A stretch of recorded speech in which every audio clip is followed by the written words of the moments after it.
나도 이제 음 야수에게 자니 주순바를 받으면서 那么今天是第13堂课。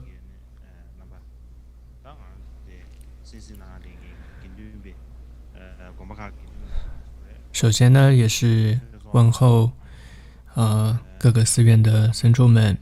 还有各个中心的这些喇嘛们，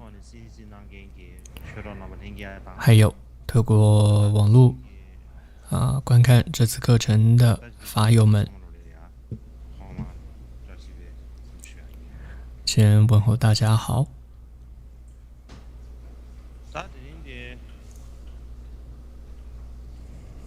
당부될래야. 아니.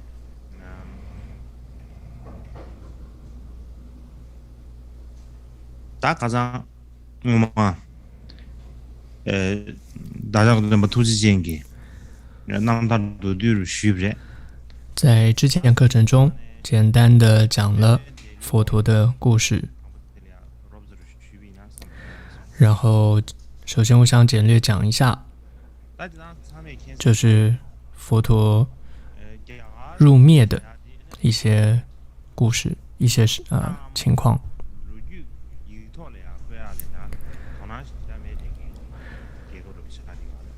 那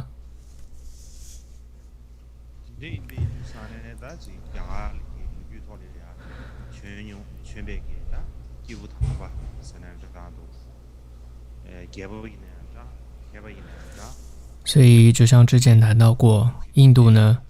这样一个历史悠久的国家，但是却没有很清楚的历史的一些记录，所以对于很多过去的一些印度的古人，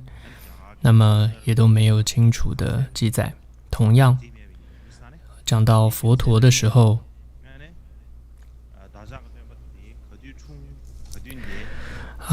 对于他的出生的年代或者说生辰要确认也是非常的困难的。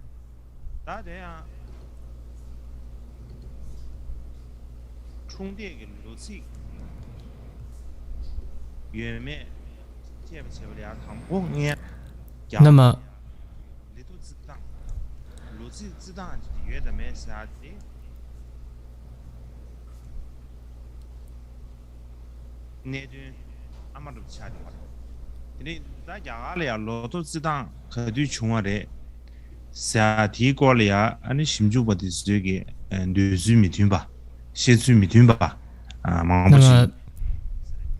对于印度呢，到底什么时候开始有这样的历史的记载呢？是有一些不同的说法的。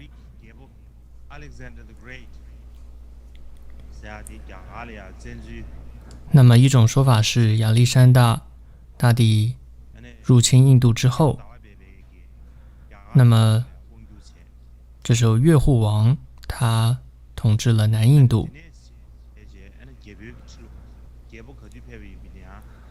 然后随着在月护王，总之在南印度的月护王的那个时候呢，他就开始了有这种帝王年代的记录开始。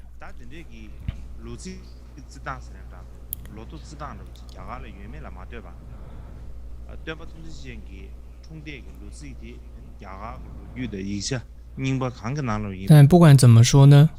我们在对于佛陀出生的年代或者说他入灭的这个年代呢，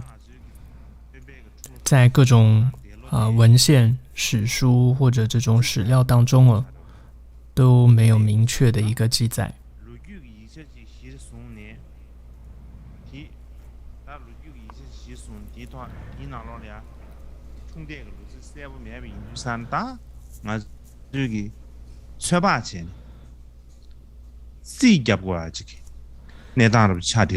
所以呢，只能用一种推算的方式去算这个佛陀的诞辰。那刚刚是说是就是月护王统一北印度的时候才有了帝王的这个印度帝王的一个纪元，是这样一个说法。那么总的来说呢，佛陀的这个诞辰那么在一两百年来呢，东西方的学者都用很多的方式去推算。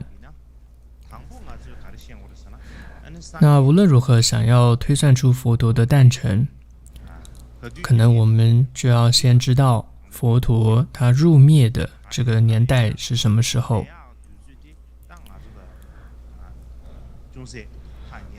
为什么呢？因为我们说佛陀他入灭的时间啊，是离我们是比较近一些的。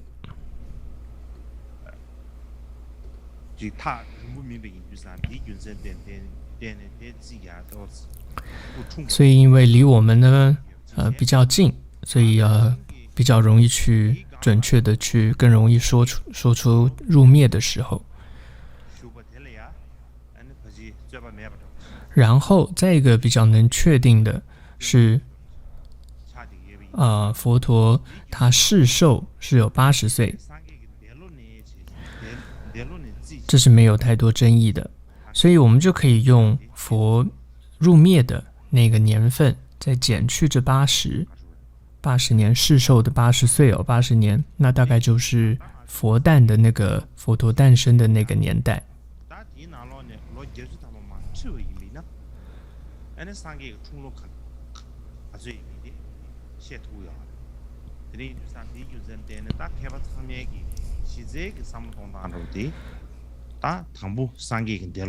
所以这个就是基本上现在这些智者学者们要去推算佛陀的诞生的年代那么大概的思路是这个样子的。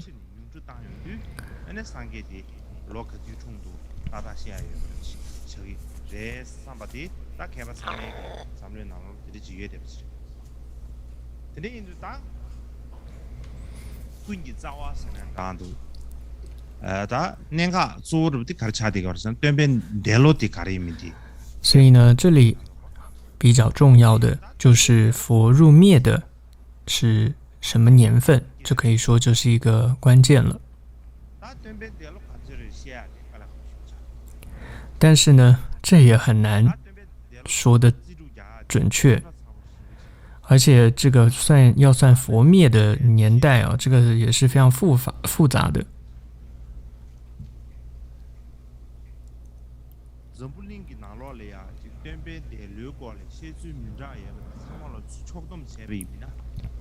也就是可以说归纳来说至少有现在世界上有50-60种说法吧，佛陀的出生的年代。所以总的来说，这50-60种不同的说法归纳来说，也就是佛灭的是什么年代呢？比较主流的一个说法或者一个方法是什么呢？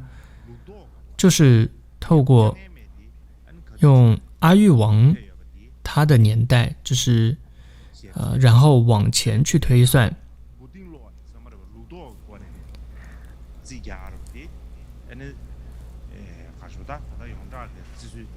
然后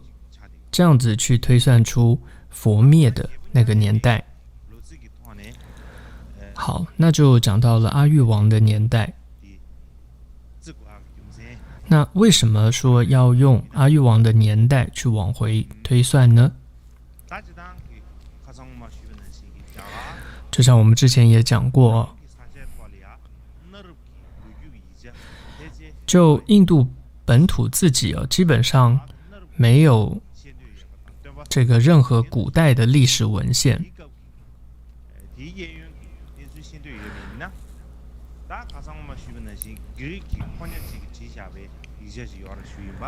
所以如果你要研究古印度的这种历史，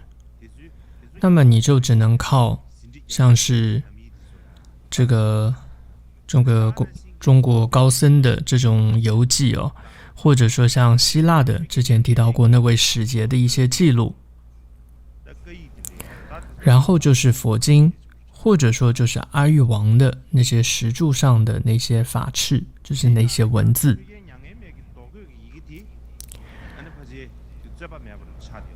那么尤其呢，阿育王的这个法敕，或者是这种法敕上石柱上的记录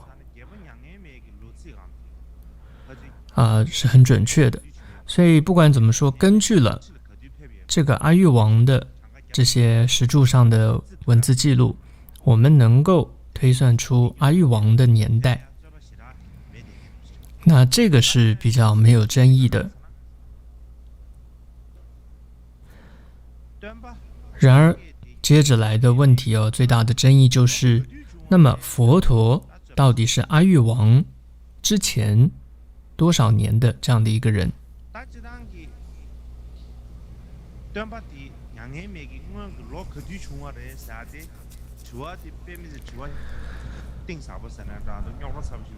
那这个问题是真的非常的复杂的。可能我想明年吧，再讲一下这个内容，所以这一次就不细讲。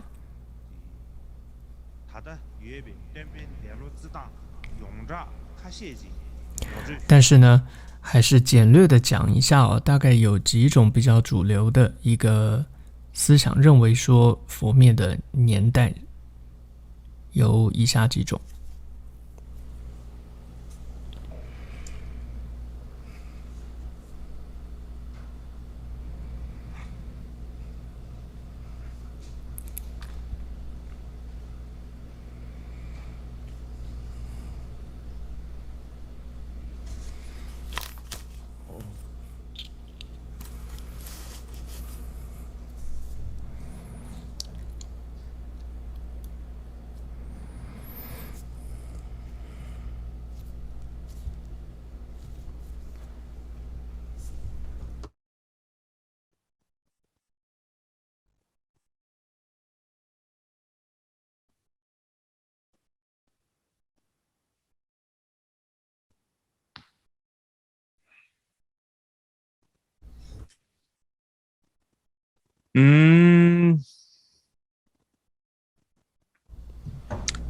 大家呢，我这学你啥呢？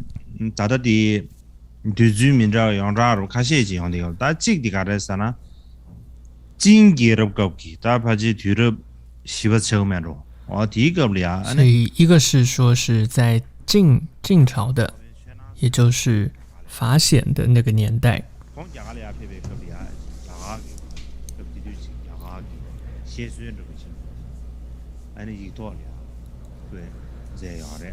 那么他当时去了印度之后，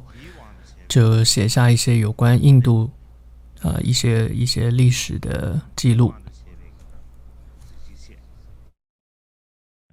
所以一个是依据了法显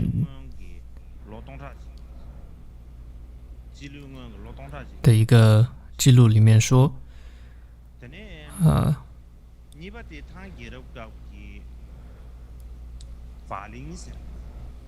另外，所以前面的是西元前1085年，再来就是唐法林，那么他也是在西元前949年，再来是依照席兰。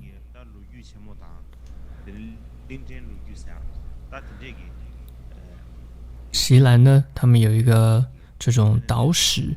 这个岛的历史、岛史的一些文献里面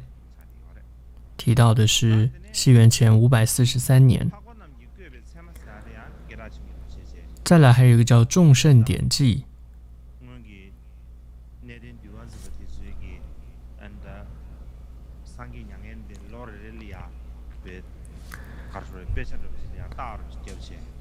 那么这是过去的这些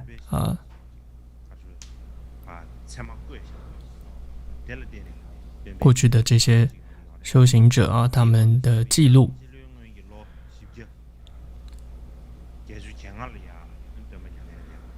所以呢，依照《众圣典记》这一部著作来说，那么佛灭的年代是西元前485年。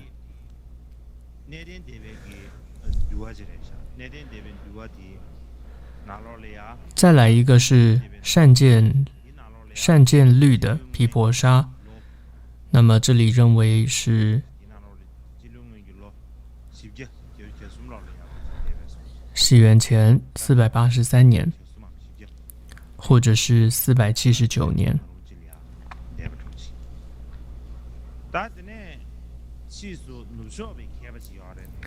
之后是西方的一个著名学者，叫做马格斯牟勒，他认为呢，佛灭的年代是477年。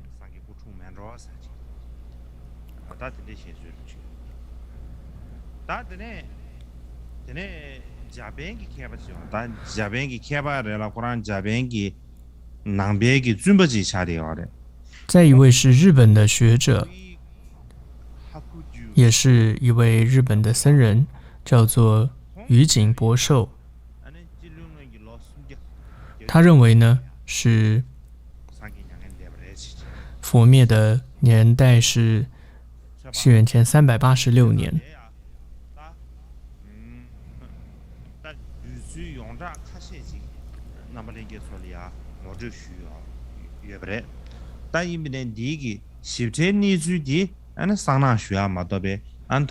那这大概是主要的几个说法。然而详细的这些内容啊，这一次时间不够，所以明年呢再说。然而在这几年来呢，还有一些学者在针对刚刚上面这几个看法，又去进行讨论甚至进行一些批判。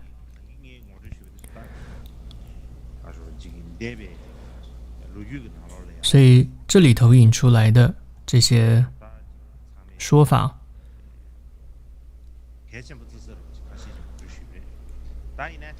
对这个学界来说是很重要的，这里头引出来。但是呢，现代又有更进一步的一些说法，有两种，大致这两个时间。一个呢是这个公元前500多年，一个呢是公元前386年。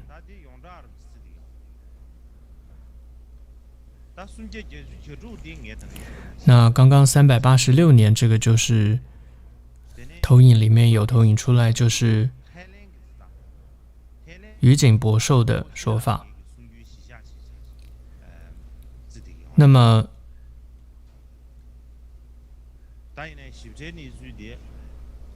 像是现在泰国国家现在使用的方式就是按照刚刚上面这里席兰所说的斯里兰卡的543西元前543年的说法来算。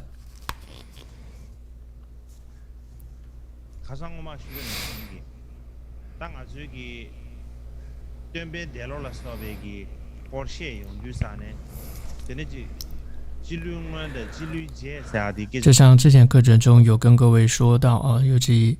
就是僧众们可能有的对于这里面谈到很多什么西元前或者公元前公元后的一些用词这里做一个介绍。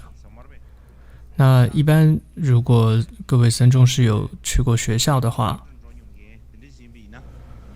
就是有上过学的话，那就有上这些历史课。那对于这个西元前后或者说公元前后的这种说法那么会比较清楚。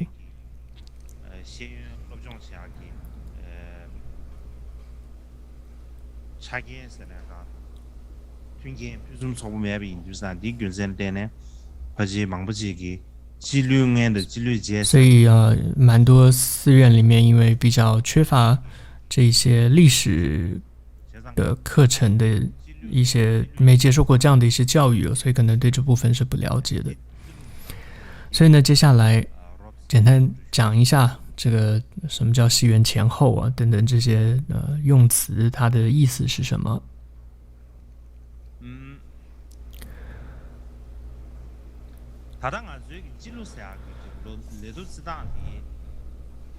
首先呢，现在我们的所谓的西历哦，就现代的历法，查不起来一下，이슈查不起不起，이슈查不的，那空给参的哒，参的就现在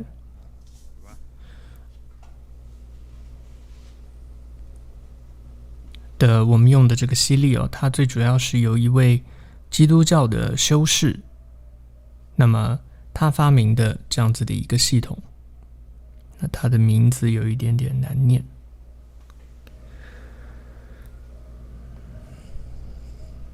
参的查过的时候，那女生呢，大的这样的老母过去了吧？那这里就不念。空给，이슈给定制这样些，이슈 쿠란，다 이슈 쿠란这个，大几记录给，当跟对边电路能行，跟这个他说的定制这样些多，所以小之差别。所以呢，这位修士就投影有出来的，他叫做迪奥尼修斯伊西格斯，他发明的，他主要是从耶稣诞生的年开始计算，将耶稣的生年列为第一年。然而，他又是依据的是，其实是古罗马的历法。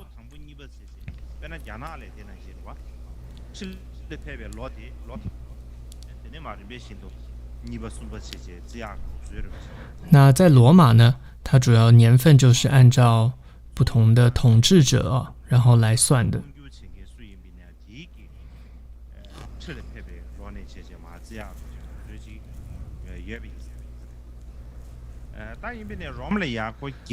所以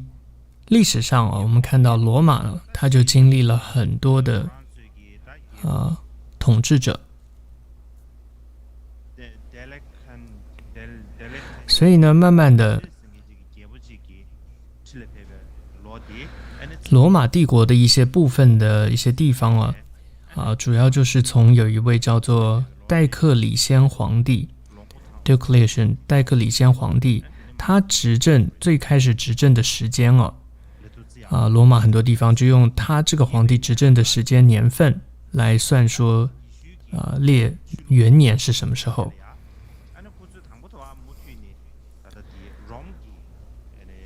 那么接着基督教在兴盛起来，那本来他们也都还是用这个就是古罗马的历法，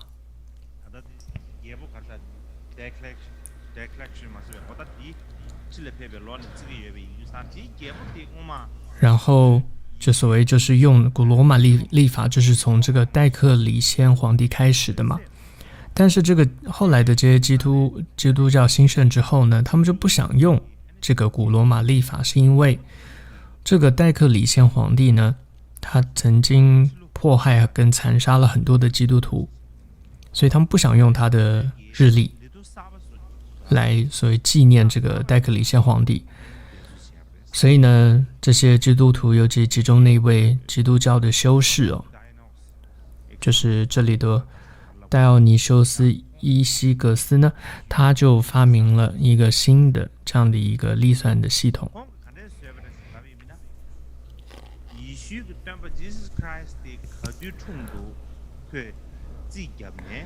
所以它主要就是从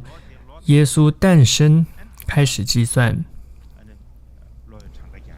然后将他的出生年呢列为第一年，然后慢慢的就来算。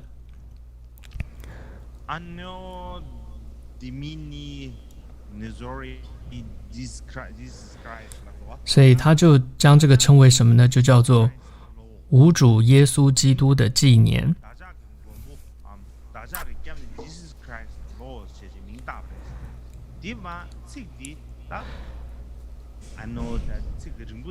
所以如果把这样的一句话呢缩减，那就变成叫 AD， 缩减为 AD， 就叫做在主之年。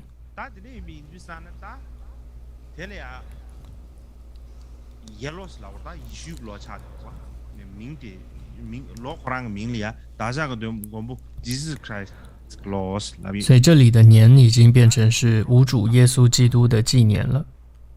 就是所谓的在主之年。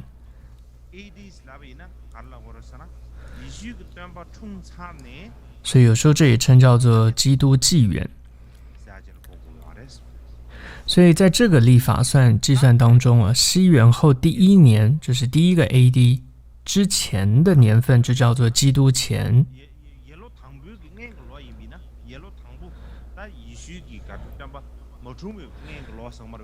所以就是在基督前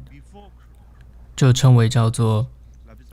就是一般说叫做西元前的意思，它的意思就是基督之前，所以就是 BC。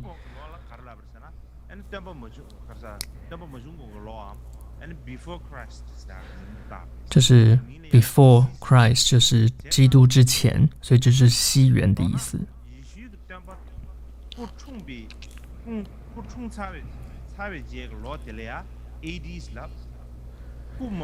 所以总之呢，基督在主之年就是基督元年，就是指 AD 的第一年。那在那个之前就是叫 BC， 就是 before Christ， 就是基督前。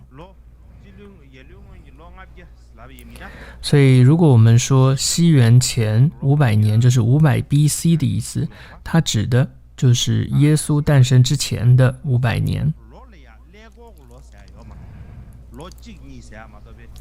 但是呢，在这个系统当中要特别注意，就是没有0年，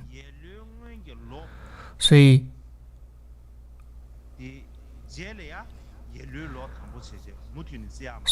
公元前1年之后紧接着就是公元后1年。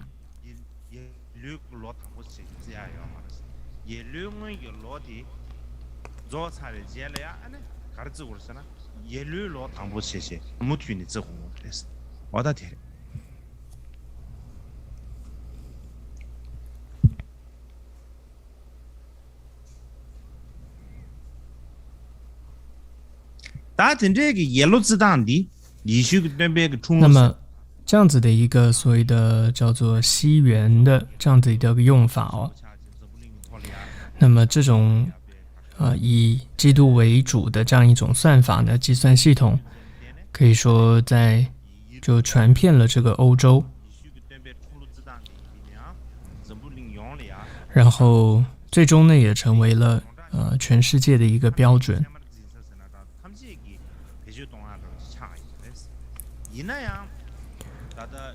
但是呢，这是像是犹太人，还有像伊斯兰的这些教徒呢，还有以及那些就是非基督徒，他们却反对这样的一种系统。他们为什么要反对因为如果用了这样一个基督的这样的一种系统的计算系统它就好像在暗示着说，我们必须也要接受，他们也要接受耶稣基督是自己的这种主人或者所谓的救世主了。所以呢，他们就改变了这个名称，他们就把 AD 变成了 CE， 也就是一般说叫公元。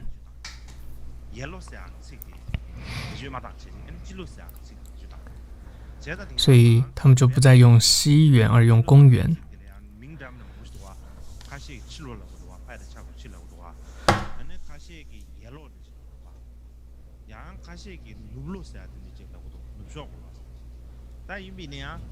所以藏文当中也有分为叫，有时候也会西历、公历，也有不同的公元、西元有不同的词。但现在世界上呢，已经比较普遍使用叫做公元这样一个词。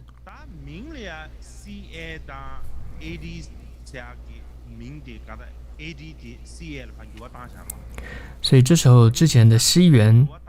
就是 AD 它就已经换成了所谓的CE 公元，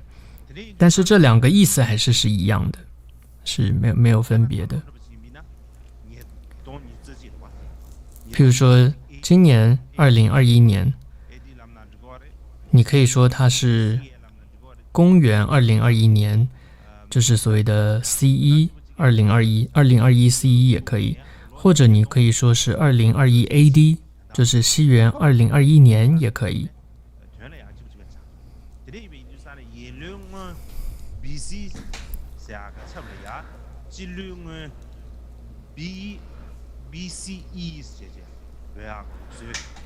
所以也是同样一个原因啊。那么就像公元前，刚刚讲到公元嘛，这些是公元前也取代了之前的 BC 就是所谓的主基督之前或者主之前。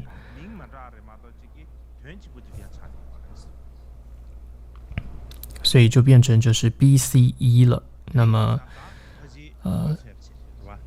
但总之呢，基督前就是西元前用 BC， 或者说公元前 BC1， 有这两个是同样的意思的。那么从世纪来说的话，譬如说公元前100年就是叫做就是一个世纪，公元1世纪，公元前1世，公元1世纪。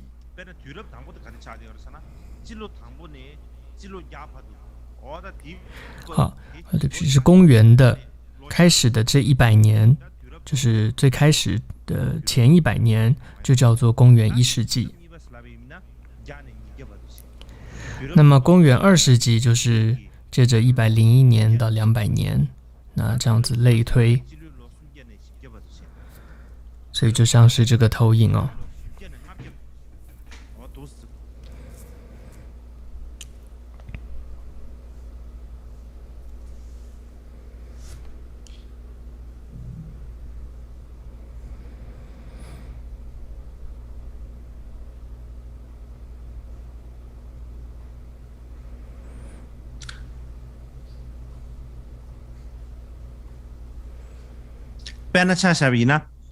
举例来说，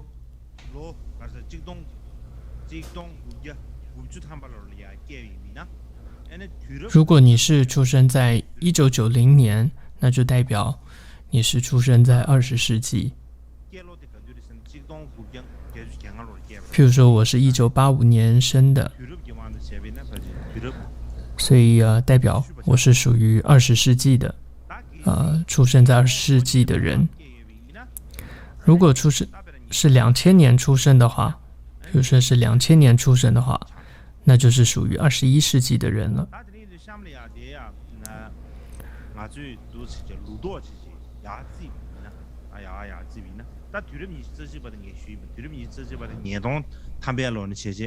所以21世纪是指2000年开始之后，那么20世纪它指的就是1900到2000年。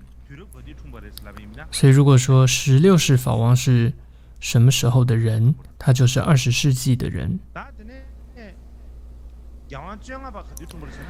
那么再来15世伽马巴是19世纪的人，因为他是1873年出生的，所以他是属于19世纪的人。再来呢，第14世伽马巴，他是1798年出生的，但刚刚那里藏文有一个打错，我先修改一下。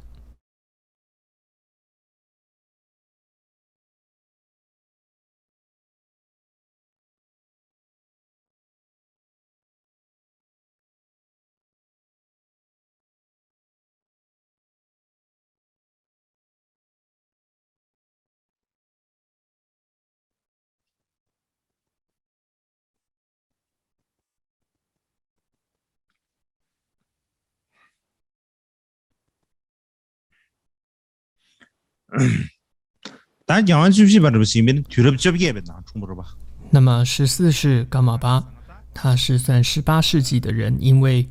他是1798年出生的，所以这算是18世纪的人。接着是第13世噶玛巴，然后再来第2世、第1世，然后第12世、第11世等等往前推，一直到投影是第8世噶玛巴。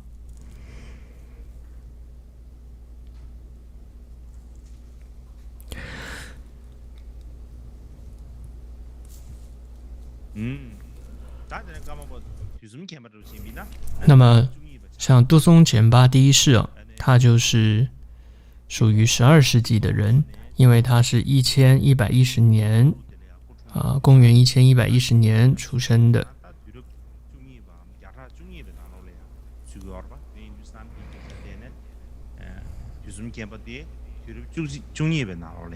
所以他是属于这个12世纪的人。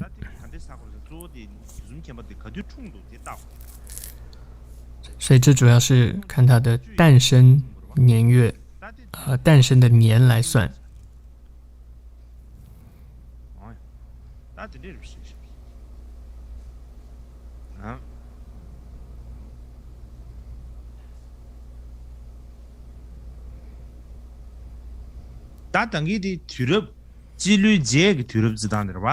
那刚刚这是公元后的这种纪元的计算方式，那么接着是公元前的算的方式，是倒着时间去算的。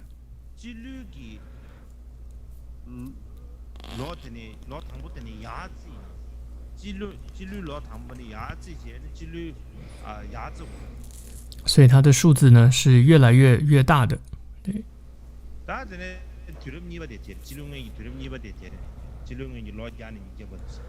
所以这是公元前1世纪、公元前2世纪、3世纪这样子。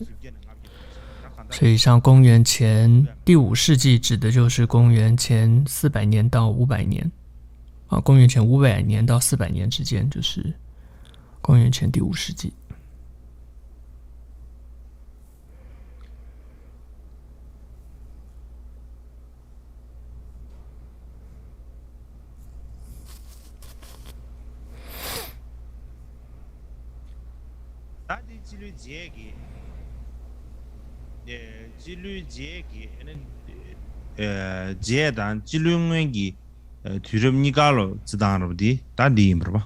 那对这个投影就是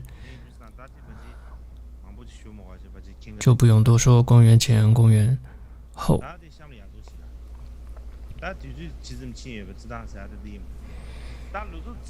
那接着是要计算怎么经历了多少时间，所以这很简单，只要减去更早的年份就好了。比如说今年2021年嘛，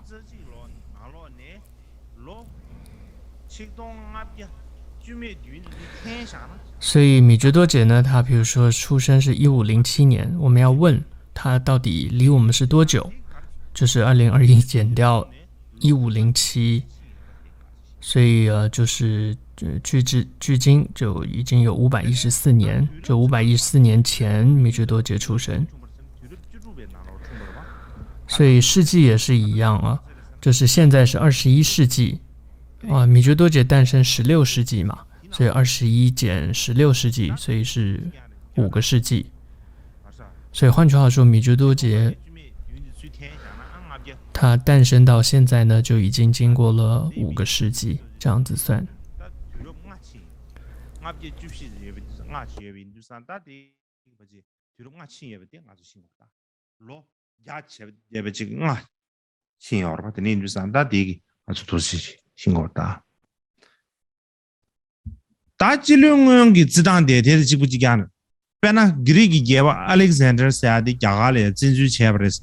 那么再来，譬如说这里亚历山大大帝他入侵印度他是公元前326年入侵印度，所以到底已经入侵多久了？距今多久我们就是现在2021年嘛，我们就去所以就这里326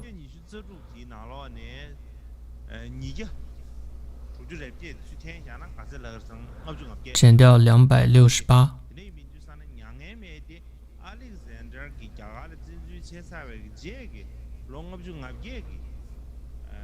제래 신의 예바 차비 그렇지. 다 들리지 되는 거야. 레스. 다 들리봐. 다 계신 아주 이 질문이 두주던 질문제가 두주 니가로自古约比呢다 군이 니가로 dom니 질문의 두주의 질문제가 두주 니가 dombe定了tan도 안기직特别야오 안기직 那么如果说我们要就是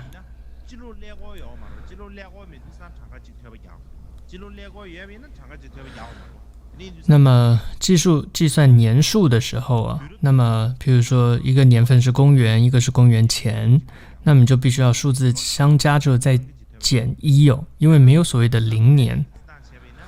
譬如说这里佛陀呢，依照泰国的说法，它是涅槃时间是入灭时间是公元前544年，现在是2021年，所以你就是2021年要加上544年，然后再减1，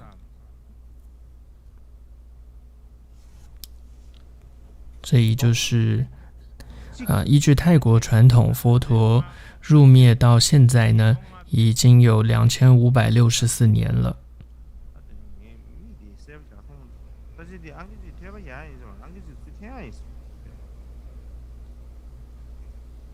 드림이 뉴산 다 타일랜드 지단 셰비나 아니 상계 양에는 되는로 니게 니동압이 주주입시 신여버렸어 다 드림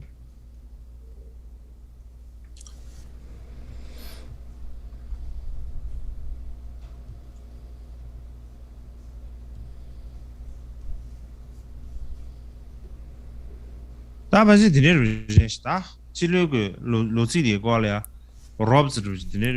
所以大概是这样子简单的说了一下这个历算。好，接着休息半小时。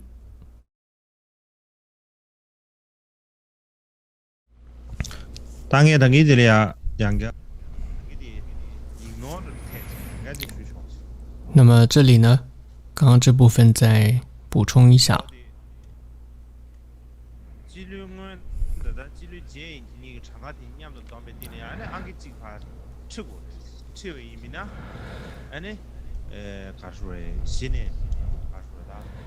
所以这里就是说，如果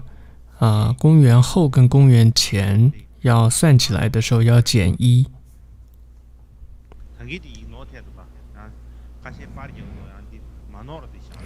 就是刚刚这投影当中有写错字哦，所以在修改之后再跟各位说一下。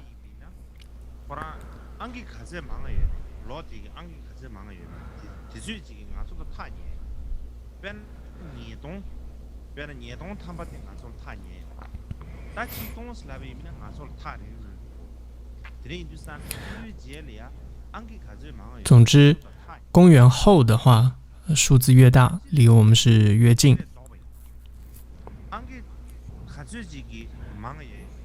那么，但是公元前的话，数字越大，是离我们越远。比如说，公元前100年，离我们是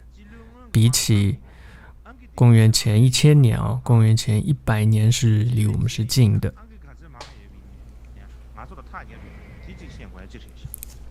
那这是各位要知道的。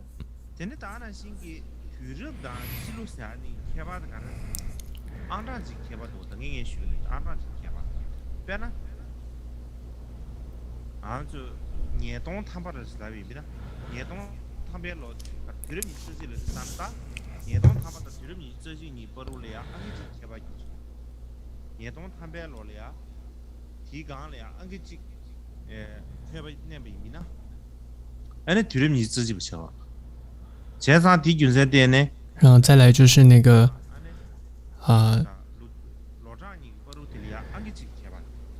纪元跟这个年，比如说2000年跟21世纪，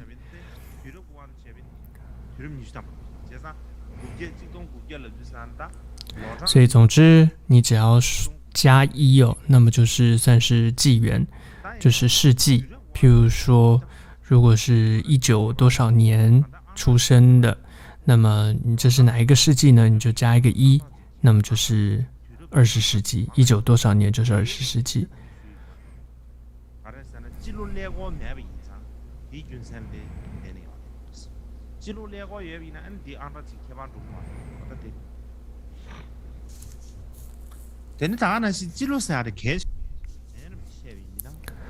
那么为什么说这个要知道公元啊这种算法很重要？那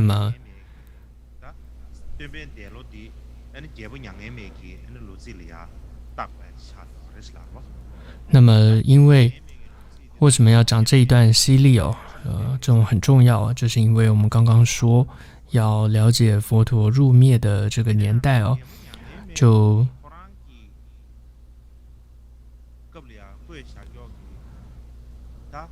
必须要透过阿育王的年代去推断。然后，但是呢，在阿育王的那些石柱当中所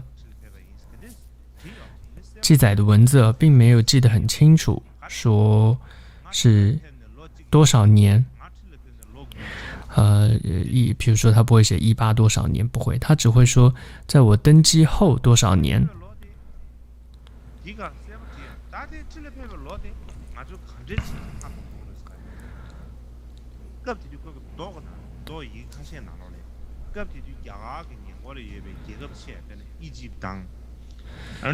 那所以我们怎么知道说他所谓的登基之后的几年是什么时候呢？是因为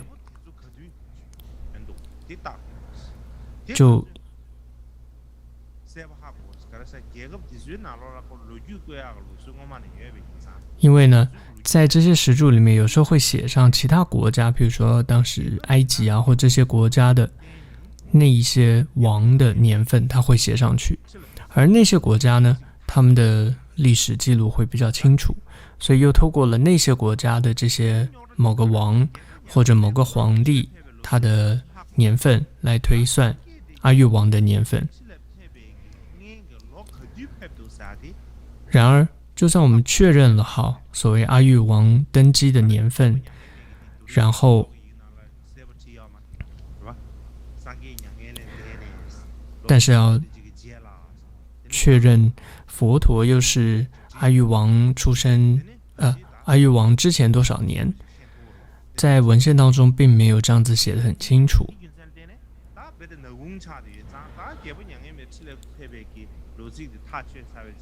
所以在我们确认了阿育王的登基的年份之后，然后就要用各种方式往回去推算这个佛陀他比如说入灭的这样一个年代。所以上面我们看到很多不同的说法哦，佛陀有入灭是比如说500年、前500年或前400年，有不同的说法。最主要就是因为这个阿育王的他跟阿育王的这个时间到底差距是多久，这个不清楚。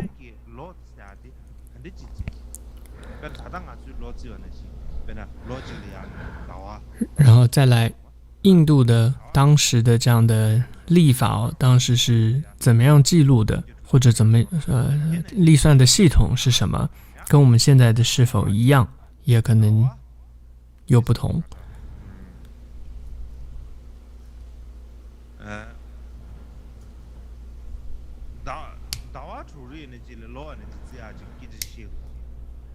比如说有的时候是12个月算一年，但据说还有一种他们是6个月算一年。所以呢真的要推算出佛入灭的时间真的是不容易的。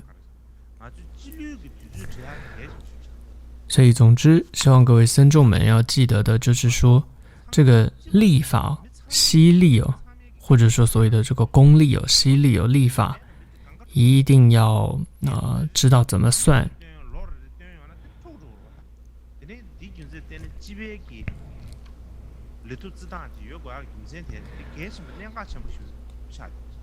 因为每个国家都有不同的这种可能各自的历算，但是呢，我们必须要有这种西历公历的概念。譬如说，像以后各位僧众要写这个寺院的各种的记录，或者你个人的一些记录的时候，记得都要写上用这个西历或这种公历的方式去记。像是呢，这个西藏历法又有分很多种了，楚布寺的或者是什么样的历法等等。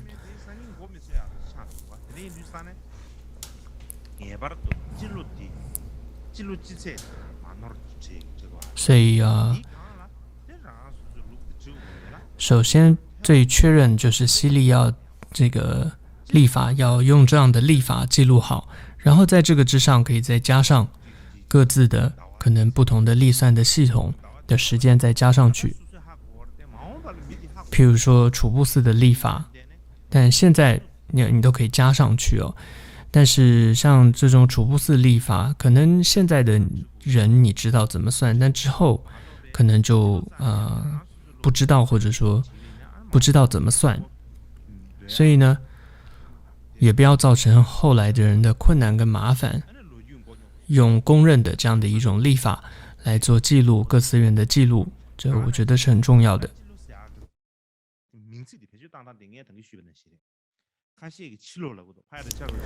同时呢，在藏文里面有时候是称它叫做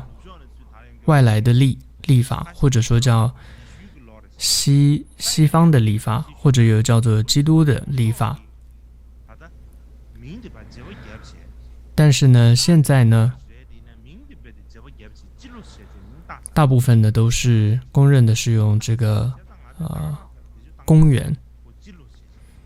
所以藏文里面也是用这种基洛，就是公元的话，这样是比较好的。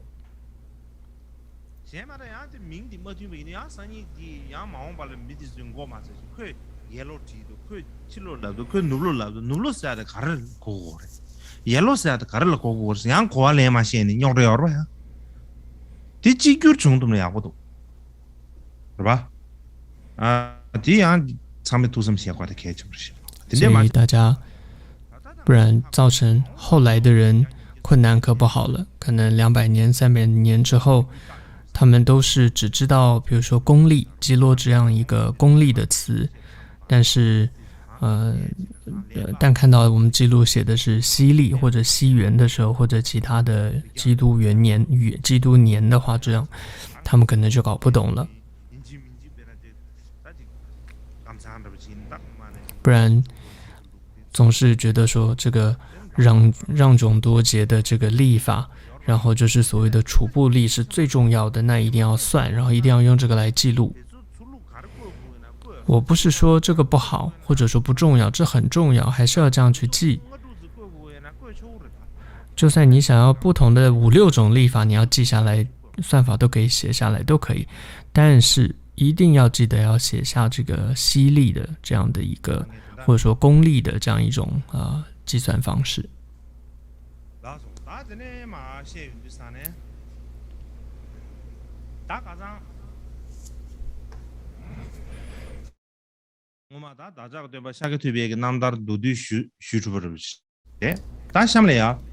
那么，所以对于佛陀的介绍呢，简略的就说过了。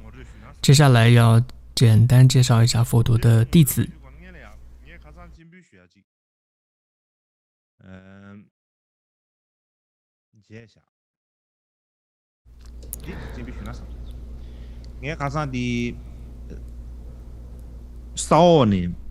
那么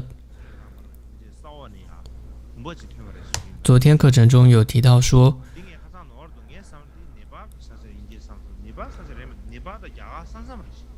那时候我说这是在尼泊尔，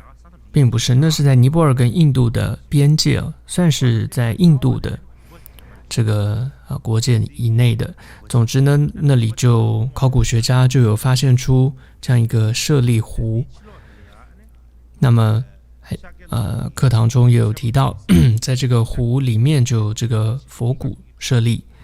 然后上面也有写说这就是佛陀的佛骨，这个就是那个还现存在Varanasi加尔各答博物馆里面的那个舍利壶。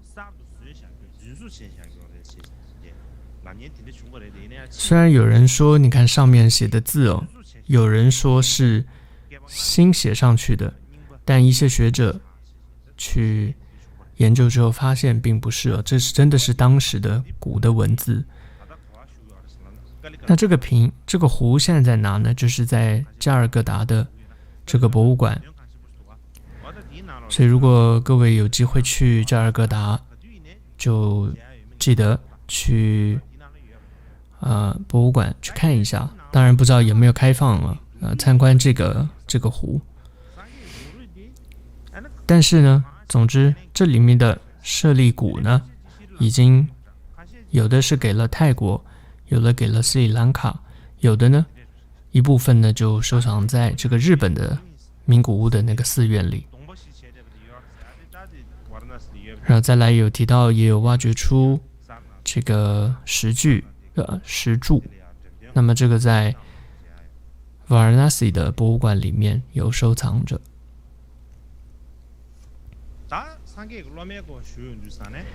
那么接着就讲到佛陀的弟子。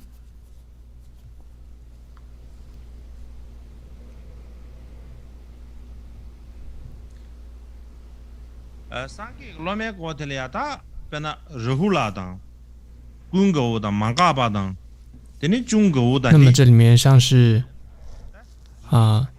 罗侯罗、阿难，还有像阿那律，还有南陀，还有提婆达多等等，这几位呢都是刹帝利族，而在里面的前3位就成为了佛教的这个10大弟子。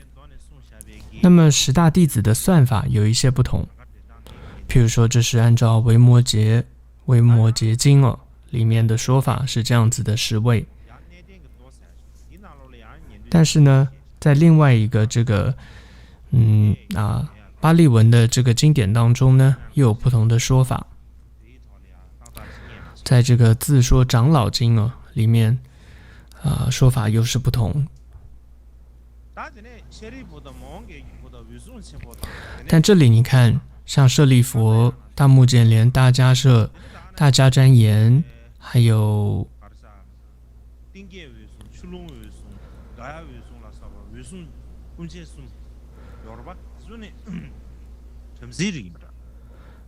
像这几位，还有再加富楼那、迦旃延，刚刚说了，还有须菩提，还有所谓的三迦摄，他们都是属于婆罗门。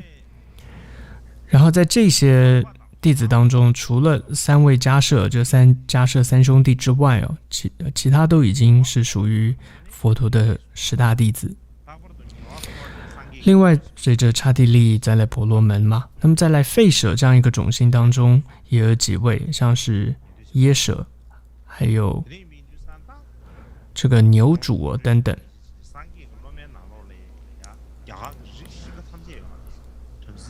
然后首陀罗中呢有优波离、须弥提等等，那优波离呢也是10大弟子之一。所以呢你可以看到佛陀的弟子当中，它包含了4个种姓的弟子都有的。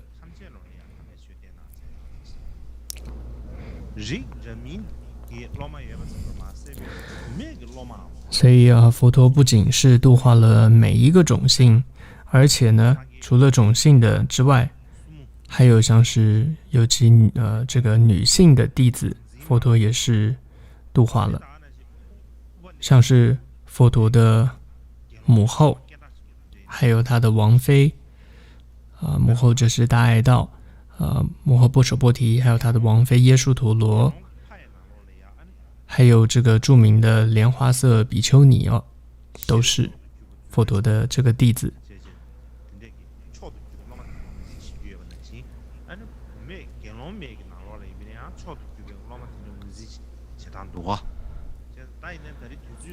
所以就像是10大弟子当中你会说像神通第一是大目犍连，智慧第一是舍利佛等等哦。那么同样在对于比丘尼女性的修持者上，也有这样子的智慧第一或者持戒第一等等的说法。那么但这一次时间关系就不多细说了。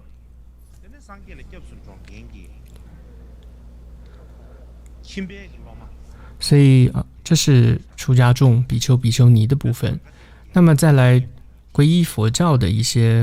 这些人当中，譬如说有摩羯陀国的这个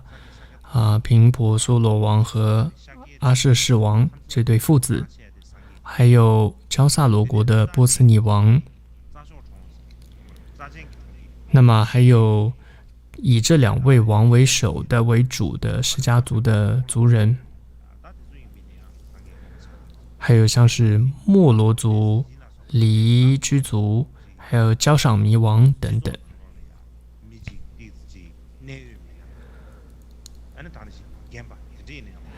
还有像是当时社会上的一些长老像须达多、满腹这些长者，还有像是有一个名医生叫奇婆，还有像一位叫毗舍迦这样的一位长者，但她是女性的长者。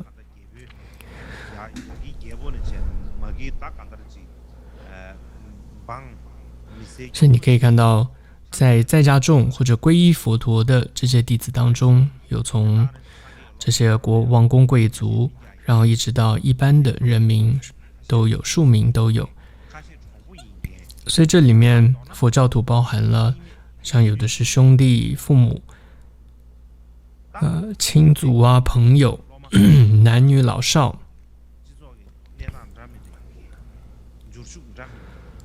可以说是像海纳百川一样就是所有的众生都是成为了佛陀的弟子。如果不算所有的弟子，就只算主要的大弟子的话，也有1250多人。现在来看，好像这不是一个很大的数字。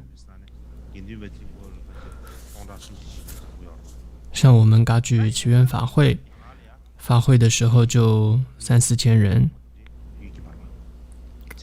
但当时呢，印度可能没有那么多人的，而且那时候的交通也不方便，你也很难说能够这样子聚集这么多人。所以这里是说大弟子这样子的好的弟子的大弟子的数目就这么多人，1250人。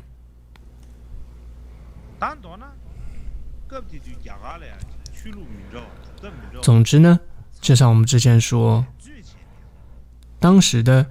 在这个时代里面呢，印度它是不同的这些教派，各种这些思想是在相互的这种竞争的这样的一个过程当中。然而呢，佛陀的这样的教法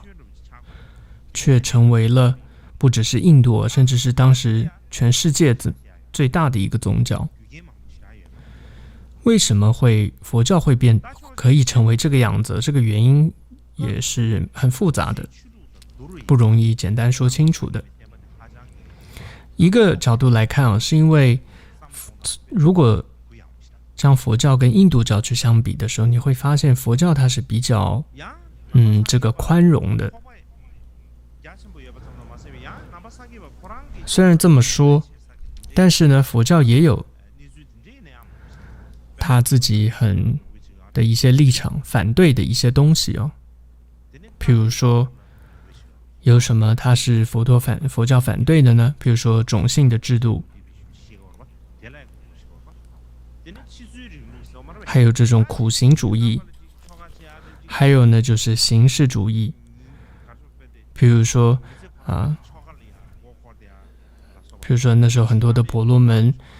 一生呢就只是注重在各种形式的仪式上，只是身体上、语言上的这样子的一些仪式，这也是佛教极力反对的。然而，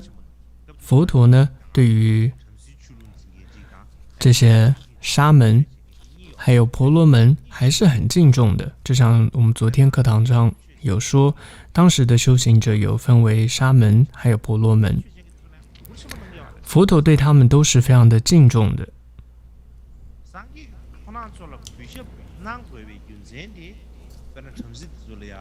佛陀呢，为什么会敬重他们？不是因为这些婆罗门或者说这些人他的种姓比较高，所以不是因为种姓制度的高低而佛陀去这个敬重他们，而是因为他们呢是具备了这种智慧的，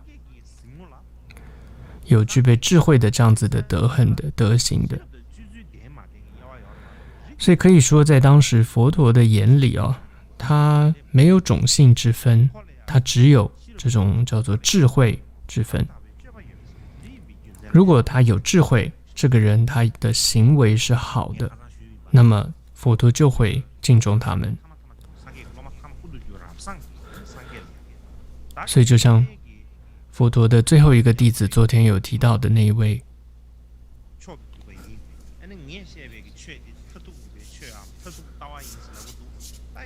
他不是问了最后一个问题，说每个宗教都说自己说的是真理，那到底哪个才是真的？佛陀当时并没有说那个人好，这个宗教好，那个不好，他没有。佛陀的回答是说，如果具备了八正道，那这就是真理，就是好。所以换句话说，就是这里谈到的有没有智慧这部分。所以是不是依人而判定，而是依有没有法、有没有智慧来判定的。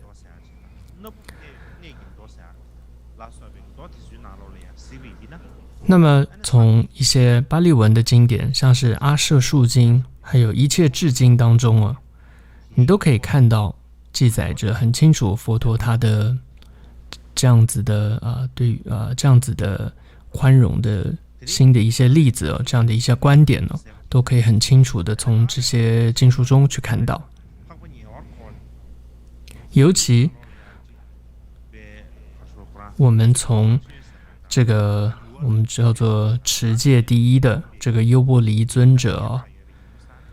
他是这么的在僧侣当中受到众人的尊敬这样子的德高望重。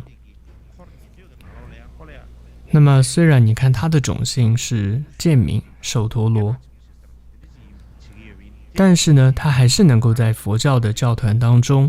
成为一个德高望重的持戒第一的僧人。这其实就是一个最好的证明佛陀他是如此平等慈悲跟包容的。另外还有一部经典叫做长老记经，这也是南传的一部经典。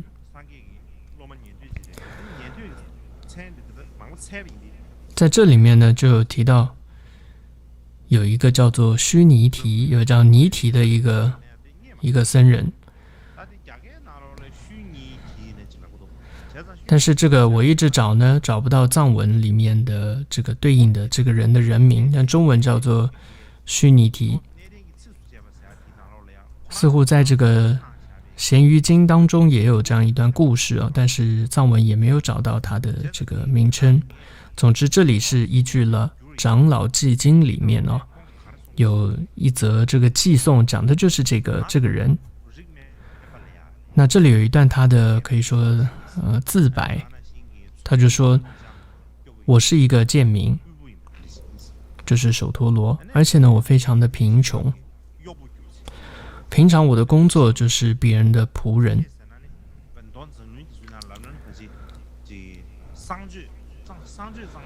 这里长老记经里面是提到说他就说我的职业很卑微是负责扫落叶的。但是按照《咸鱼经》里面的记载，他的职业是什么？他是扫粪的、清理粪便的这样的一个人。所以接着他在这一篇里面的这个虚拟体继续说，所以我总是受到别人的冷眼这种看待啊，被别人歧视。所以我的一生就是被否定的。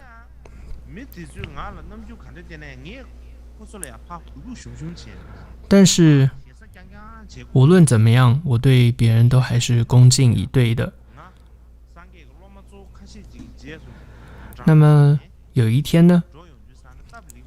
我看到佛陀的几个大弟子，我就跟在他们的后面，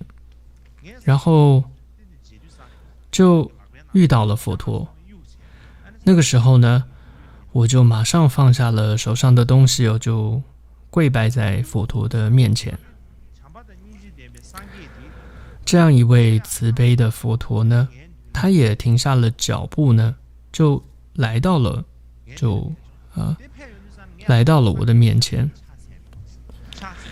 所以佛陀就停下来。那这时候我就一边的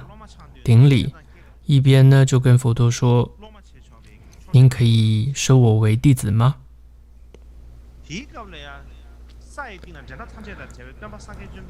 这个时候呢，这样一位天上天下唯我独尊的导师佛陀他就看着我说：“善哉比丘。”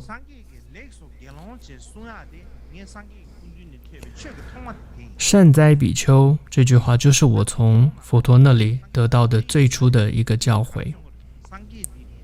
那个时候他就是个普通人，一个贱民他根本还没有出家，也不是比丘。但是你看佛陀看到这样一个人，第一句话就是跟他讲说：“善哉比丘。”他把这样一个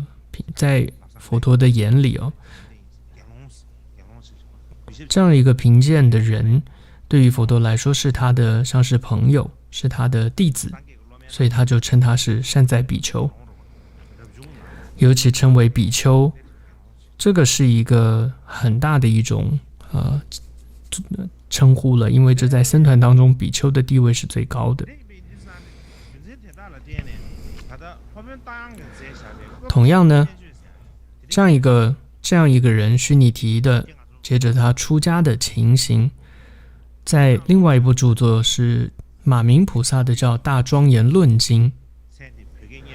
这个《大庄严论经》藏文是没有的。那么这里面就记载了须弥提出家，还有优波离他这个被度化的过程。所以从这些记载里面，真的可以看到了佛陀他的这种无分别的这种慈悲的这种精神。那像一般来说，看有时候我们看佛陀的传记，谈的很多都是佛陀视现什么神通的变换，但是其实真正佛教的佛陀的他的精神是什么？是在看到这样一个贫贱的这样子一个卑微的人，佛陀的却是如此的可以说给予他所有的平等的，给予他最好的学习佛法的，甚至出家的这样一个机会。那么佛陀这样的慈悲这样的一个，你称他叫佛陀有多慈悲或者多么有加持力都可以，但我觉得这就是一个真正我们要看到佛陀的精神是什么。另外还有一个很特点就从这些经典中会看到佛陀很强调一个重点，就是如果要说法要传道，要用俗语，要用白话去说。这种样子的传道的方式应该是史无前例的。这个证明就从这个五分律的第25卷，还有在十颂律的第38卷当中，这里面你都可以看到很多例子，很多句在说，譬如说里面有提到有一次有两个婆罗门出家了，所以当他们跟僧众们一起在诵经，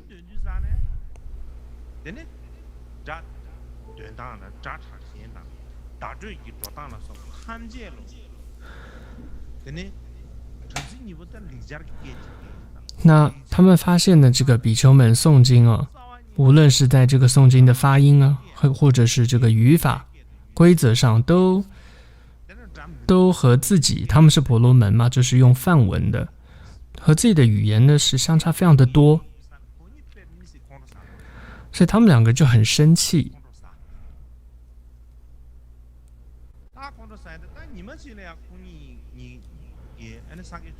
因为觉得怎么没有用来念诵啊。总之有一天呢，他们就把这个事情跟佛陀报告了。他们是这样说，他们说那些比丘们啊，他们因为这个种姓不同嘛，然后氏族不同嘛，他们有的来自刹帝利，有的来自吠舍等等，甚至首陀罗，所以他们的教育的程度也都不同。所以呢，如果他们一直用自己的那些方言去读诵经典哦，我觉得这样是会冒犯佛法，对佛法是不恭敬的。这是婆罗门的一种他们的传统的思想。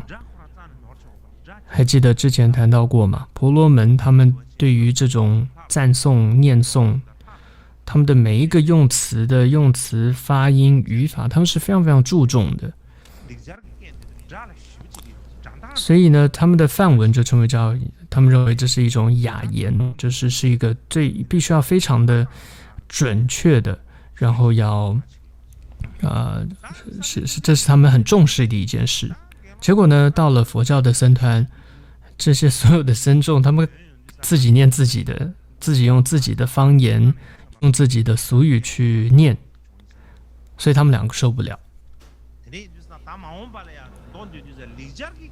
所以他们就跟佛陀结论就说了，拜托佛陀以后请你跟僧团说，大家在诵经的时候不要用那些乱七八糟的方言去念，应该要用这种梵语，这种雅言的这种系统去念才比较好，才不会这个亵渎了佛法。这时候佛陀回答说，不需要，我们不需要用外来的这种语言去念，僧众们用他们各自的方言读诵就可以了。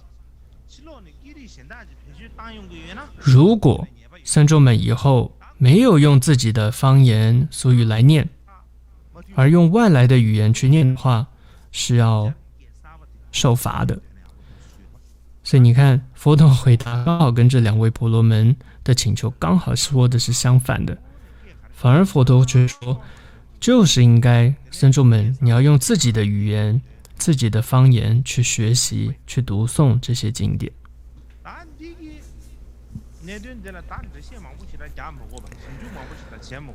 所以其实对于这样一段话也不需要做太多的研究考据了，其实就非常清楚了。这样一段话，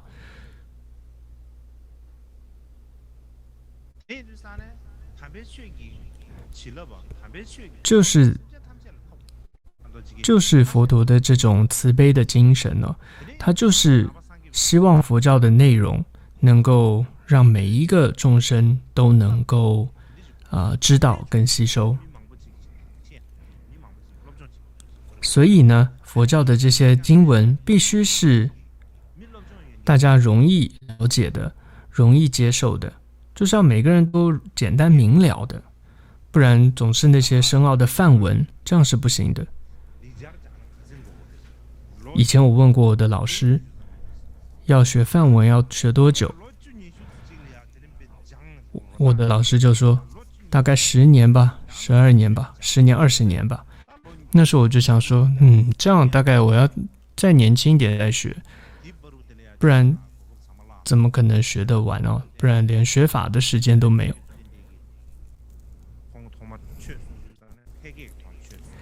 所以你看佛陀当时呢，他就自己也是用这种弟子听得懂的话去说，他也让他的弟子们说法的时候要用学生就是听法者听得懂的语言去说。他甚至制定了这样子的戒律。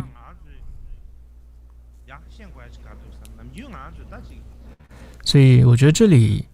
讲出了一个重点，这是我们平时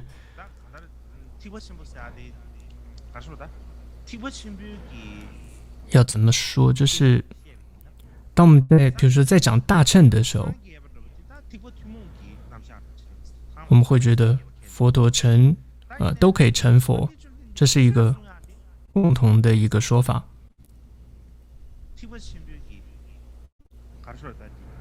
但是针对说法这部分，我觉得这是大乘的一个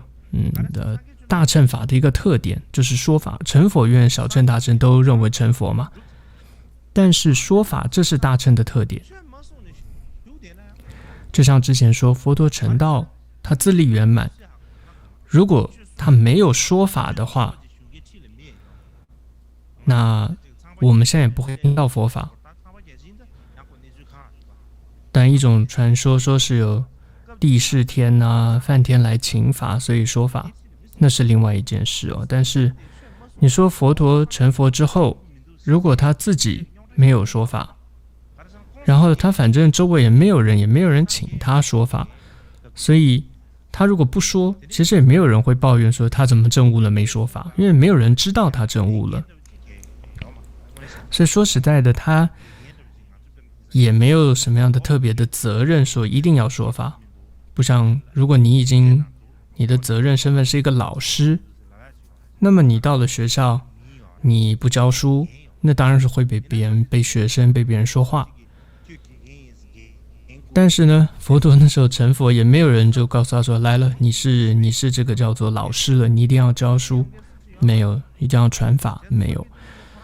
就他一个人在树下成佛了，周围也没有人在，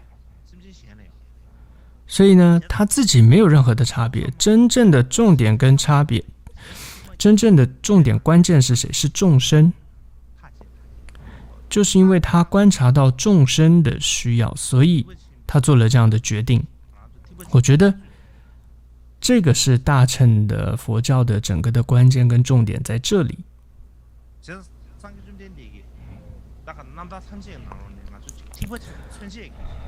所以从所有佛陀的传记当中，如果要举一个大乘代表大乘的一个特质的话，就是佛陀成道，而不是成道这件事，而是成道之后的说法。我觉得这就是整个能够代表大乘佛法的一个精髓的关键，一个特质就在那里。好。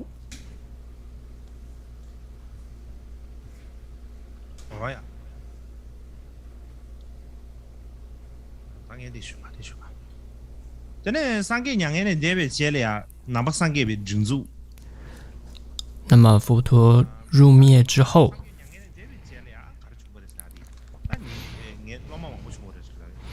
就像之前提到，就开始有很多的弟子。然后这些弟子他们是怎么样组织起来的？有怎么样的教团？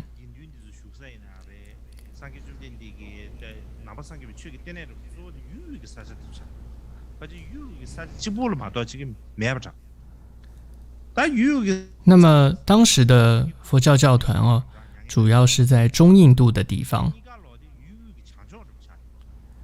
那譬如说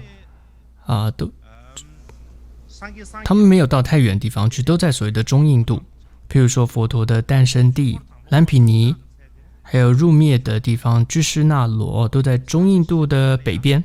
还有开悟的像是菩提伽亚，它也是在中印度的南部。再来初转法轮的鹿野苑，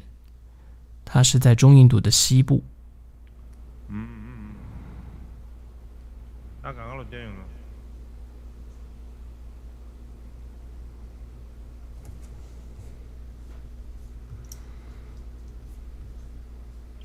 那边的真是，所以这就是成为了后来的这个4个圣地。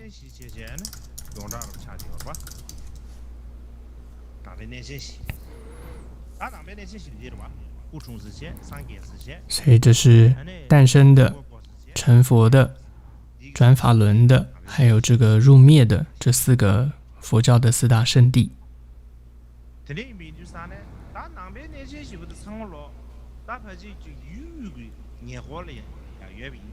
所以这4个圣地你看其实都围绕在中印度的周围，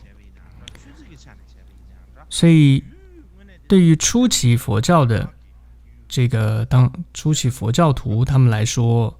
这个所谓的他们一般叫中土或者所谓的中国，它指的是无论从佛法传播或者从地理位置上来讲，就是中印度。对他们来讲，中印度就是所谓的中土，或者就是所谓的中国。所以这是刚刚谈到的4个圣地，就是成道的菩提伽亚，还有说法的鹿野苑。因为4大圣地不要以后别人问你说不出来。再来是诞生的是蓝毗尼园，然后再来是居士那罗。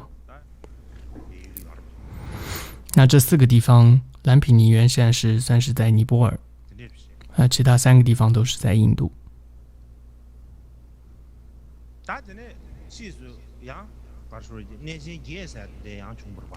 之后也有8大圣地的一个说法，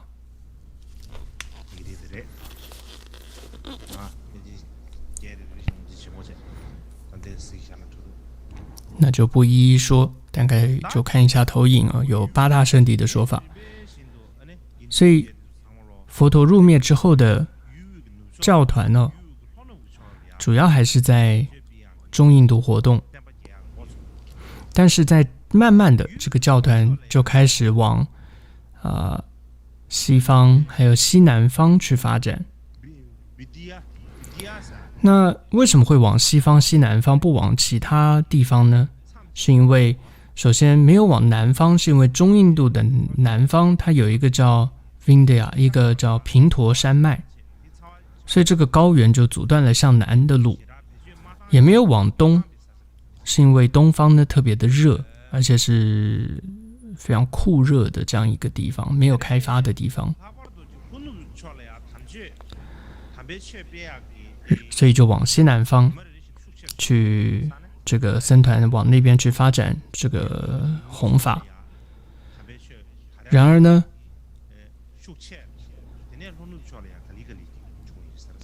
这个西方往西方的这个佛教呢，就是印度西方的佛教发展还是比较慢。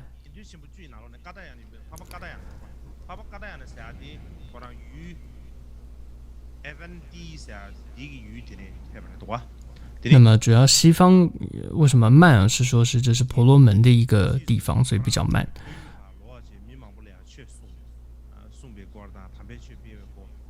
总之呢，像是教团去弘法，像10大弟子中的一个叫大迦旃延，那么他是在一个地方叫阿盘提这个地方的人。那这个阿盘提的首都是什么？是叫玉禅尼，总之他这里的人。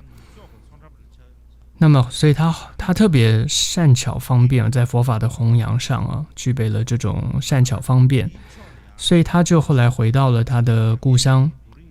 阿盘提呢，也去弘法。所以在阿含经中就有谈到这一段。还有呢，像是另外富楼那，他也是在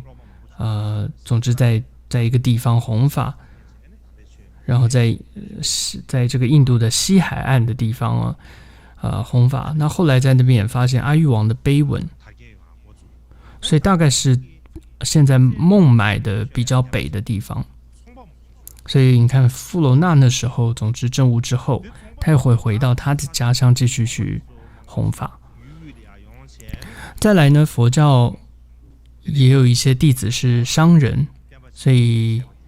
在经典中也有记载他们当时就因为经商到了中印度，所以那时候就皈依了佛教，所以慢慢他们经商完了，就回到印度不同的地方去，继续就去弘扬这个佛教。另外，像刚刚提到的大迦旃延哦，他不只是他在那个阿盘提他的故乡，他也在现在叫摩托罗这个地方，就是在德里，现在的德里附近也弘法。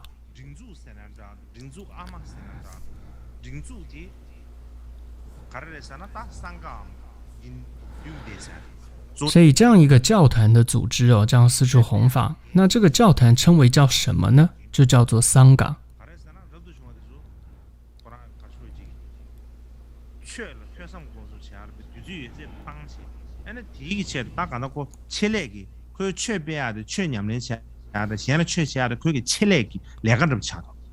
这算是他们最主要的一个工作，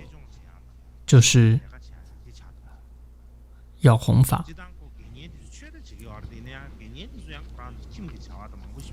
虽然说在家居士也是要学法，要去弘法，但不像是僧众，他有点像是他专注，他不用太像在家人要照顾家庭，他的就是专注在这种弘法上，或者说文思修上，他是专业的、专门的修持，所以这样的一个教团就被称为叫做僧伽，它也可以被称为叫做和僧。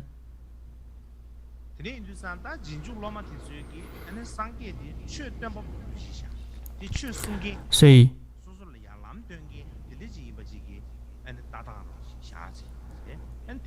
以当时呢的弟子们呢，他们把佛陀当成是这种叫导师或者道士导师，然后皈依依止，然后具备了一种信心，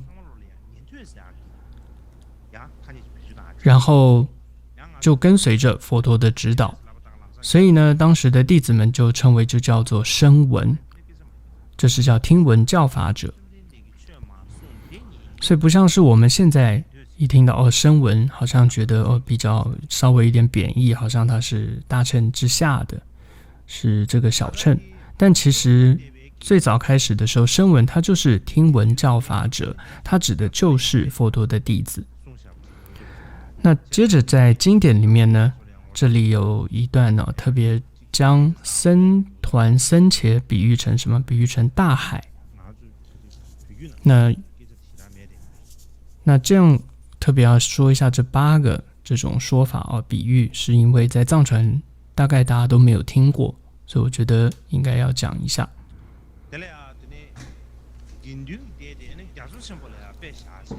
所以这里提到说，这个僧团是未曾有的，是非常殊胜的，所以有8个殊胜的原因。第一个，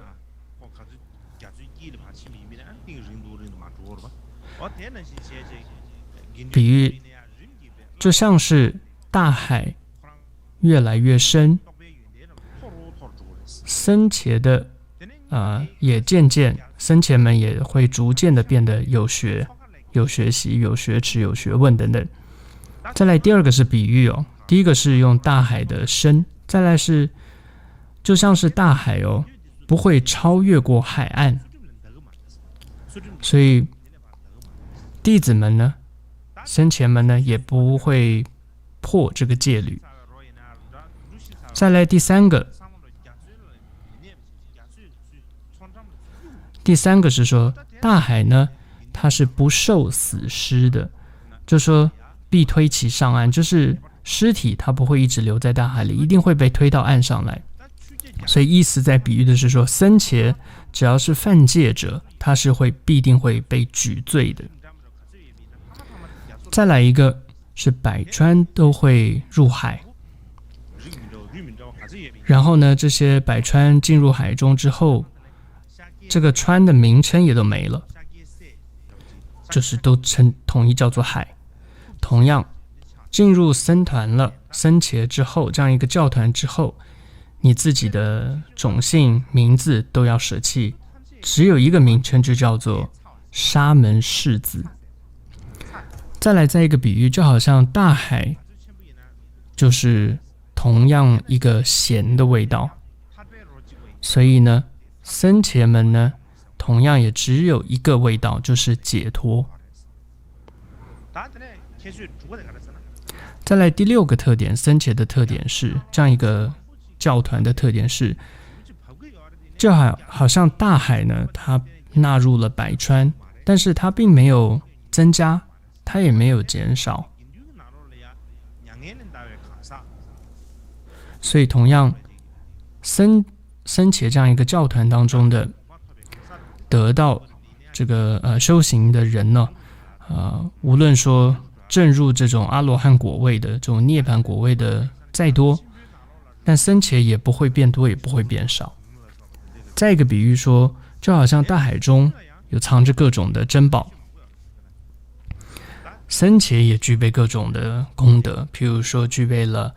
各种殊胜的教法，还有戒律。再来一个比喻，就好像大海中呢有种种的大的鱼，僧伽当中也住有非常伟大的弟子。所以我觉得这是蛮重要的，僧伽里提到的僧团这样一个教团的它的几个特点。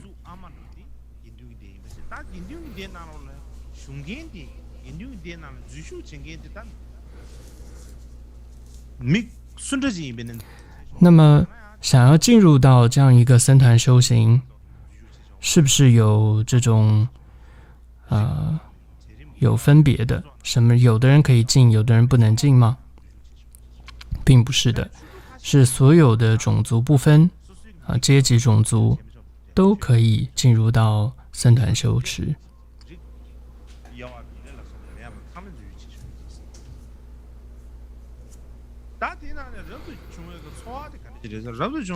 那么当时这样比丘的一个生活是怎么样的呢？那么在当时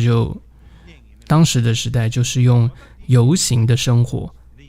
那么就像之前有谈到，像婆罗门他们一生当中有4个时期最后一个时期就叫做游行期。所以一个出家人比丘的生活是什么？就是游行的生活，他不会定居在一处，然后他非常的简朴，他拥有的东西也是很简单的。那因为要到处这个游行嘛，然后游行行脚，然后无法定居在一个地方，所以譬如说衣服上来讲，就是具备3衣6物总之3衣就是有这个一般说叫法衣5衣7衣那么这个就是所谓的3衣，然后再来一个钵，再来一个夫具或者说坐具，还有一个这个沥水的过滤水的一个水囊。所以这样子的6个东西是比丘出家人所必须要具备的。那么再来他们的衣服的原料是什么呢？是当时说有木棉，还有麻的，然后绢的，然后羊毛的都可以。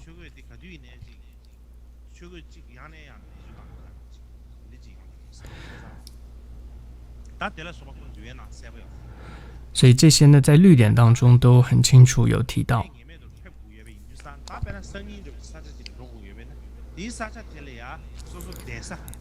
因为呢，比丘们修行是这样游行的方式的，居无定所的，所以有的时候可能他们到了一个地方，并没有精舍，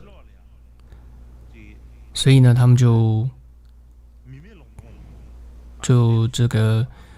有的时候就到了没有人的地方，就可能就要露宿在这个树下，也是有这样的情况的。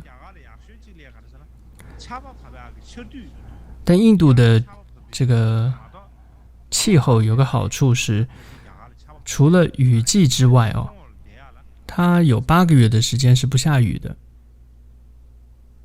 所以呢，如果露宿在这个树下，也并不是太辛苦的。尤其呢，在当时很多的这些比丘，他们是刻意的去做苦行修行的一些比丘，那些苦行的方式哦，后来归纳起来就称为叫做头陀行，譬如说12种头陀行啊，13种头陀行等等。所以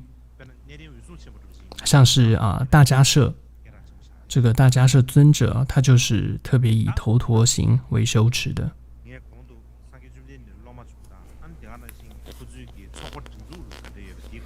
所以呢，简略讲了一下，就是佛陀的弟子，还有他们的这个就是僧团教团的一些情况。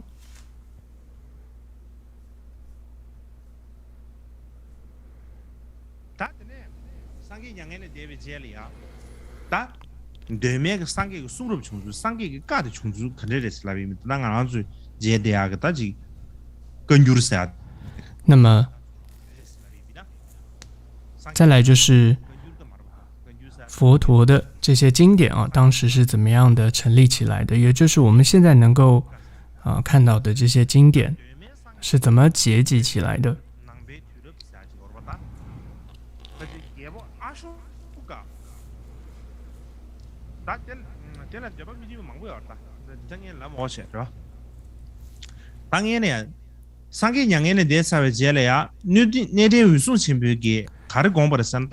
就是在佛陀入灭之后呢，当时大迦叶尊者他就想到说，如果佛陀的这些教法放着没有去结集去整理的话，那很快就会消散了，就会湮灭了，就不再有人知道这些内容了。所以他觉得呢，要结集整理佛陀的教法，所以他就将当时的这些弟子们聚集起来，佛弟子就问他们，结果也得到了赞同。所以当时就在王舍城呢，就结集了500位的弟子，结集了佛陀的说法，然后这是第一次的结集。那这个结集呢，也有另外一个翻译它叫做合诵，就是合起来一起念诵、背诵。这个意思就是说，当时的结集是怎么个结集？是将他们聚在一起之后呢，他们将自己记得的、记忆中的这些教法，然后要背诵出来。比如说有500个人，他们在一起的时候，他们聚在一起之后，他就要背诵出当时我从佛陀那里听到了什么内容，他背出来。接着另外一个他也要背出来他所知道的内容。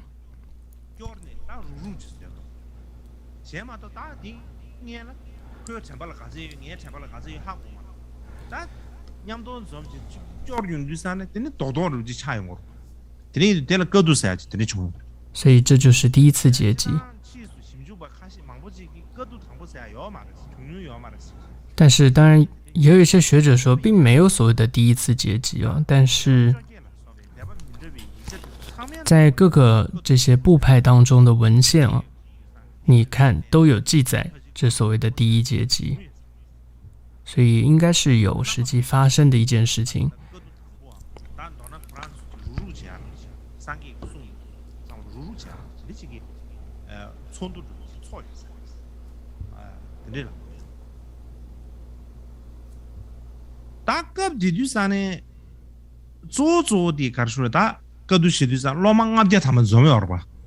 当时呢，这样的结集的时候有500个弟子，但是呢，里面最主要的有2位，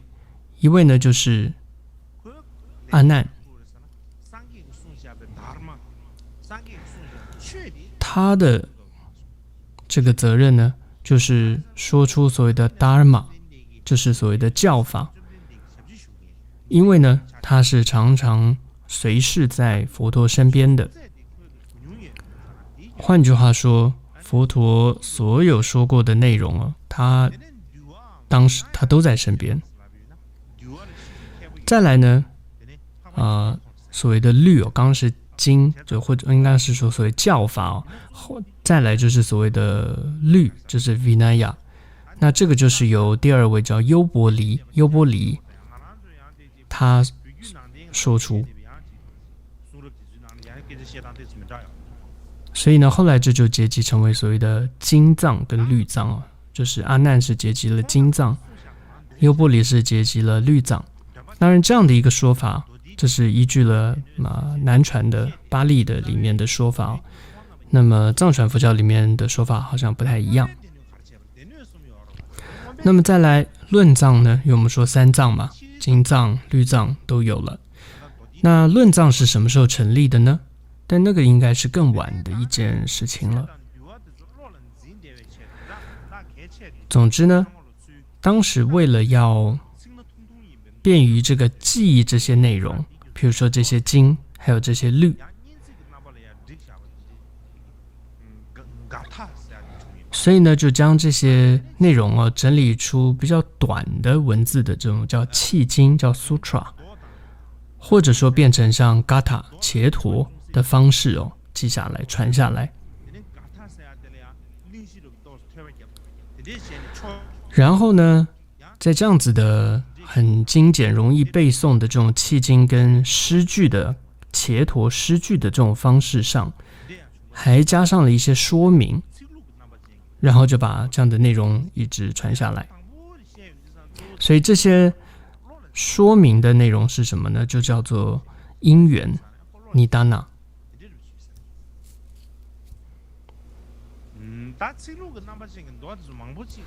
然后后来呢，还将这些短文啊、诗句结合起来，变成比较长篇的教法，就称为叫法门。再后来呢，又编辑成 sutta， 就是所谓的经啊。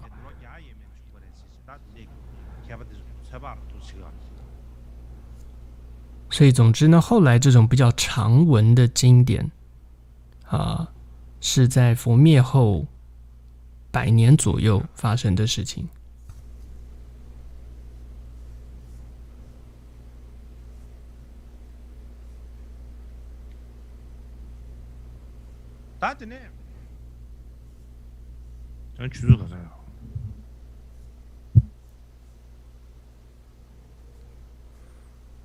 他把是提领这个钱先准备着，他提领这个钱是吧？他提领这个钱。好，那今天就讲到这里，还有一些内容留到明天。那最后有2个宣布，一个是明天最后一堂课了。这次我们课程一直的延加课，那说了也快1个月了，我觉得也不能再加课了，自己也有一点点累，但你们可能会觉得我是这个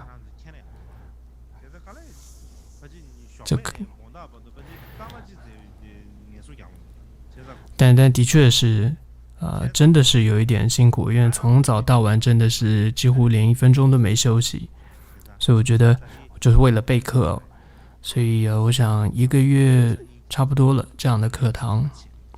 所以明天就是最后一堂课。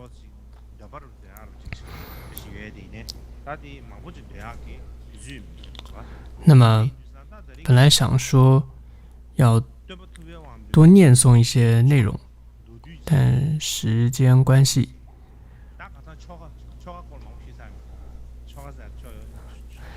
所以没办法念太多，所以我编了一个这个释迦能人的，就是佛陀的一个念诵，一个仪轨。他之前也说了很多仪轨。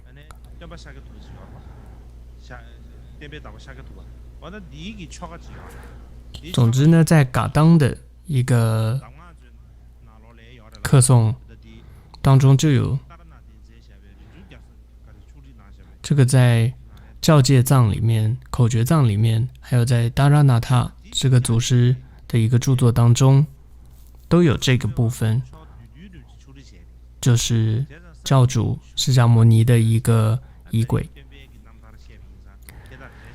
那么我想因为这一次就讲了这个佛陀的传记嘛，所以昨晚我就突然想到，那就应该要念这样子的一个佛陀的这样一个仪轨，所以我想